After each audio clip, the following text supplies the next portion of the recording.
Hey, it's Bernard Nomberg with the Nomberg Law Firm in Birmingham, and one issue that comes up in almost every single one of our cases where we have an injured worker in a work comp claim and they have met with the authorized treating doctor. The doctor then gives them paperwork upon their leaving of the appointment. What do you do with that paper is the question. Well, that paper is very important because it provides a lot of information that several different people and factors in your claim are going to need to know what it is. First and foremost, the authorized treating doctor is the doctor who work comp has approved to treat you. So they're paying the bills, the insurance company that is. So at the time you're being treated, that doctor, the authorized treating physician, is the number one decision maker as far as medical issues are going on at the time. So when you have that meeting with the doctor and that doctor writes up or types up your discharge papers from that appointment, several things are on there. There's billing information that the insurance company needs. There's diagnosis. There's current status. There's potentially the prognosis. But one of the most important things on there is the return to work status. The employer needs that. The adjuster needs to know that. Your lawyer needs to know that. And you need to know what it says.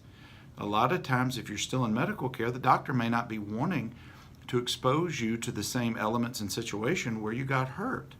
So they'll either take you off of work completely for a period of time that'll be on that paper, or for a prescribed period of time, or they'll give you temporary return to work limits and restrictions during this time period that you're in the healing phase.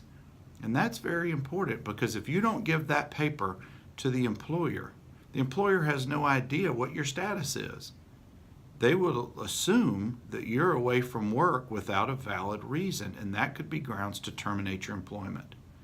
So please don't rely on the doctor's office.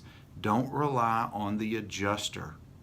Don't rely on anyone else except yourself to get that paper to two people, your lawyer if you have one, and the employer, the proper person at your place of employment who needs to know, because the employer has to look at those restrictions if there are any to see if they can accommodate you.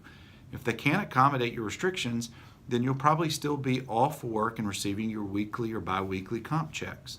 On the other hand, if they can accommodate you, then they'll find that job that fits those requirements. And you'd probably rather be at work anyway because comp only pays up to 2/3 of your weekly wage on an average based on what the law says.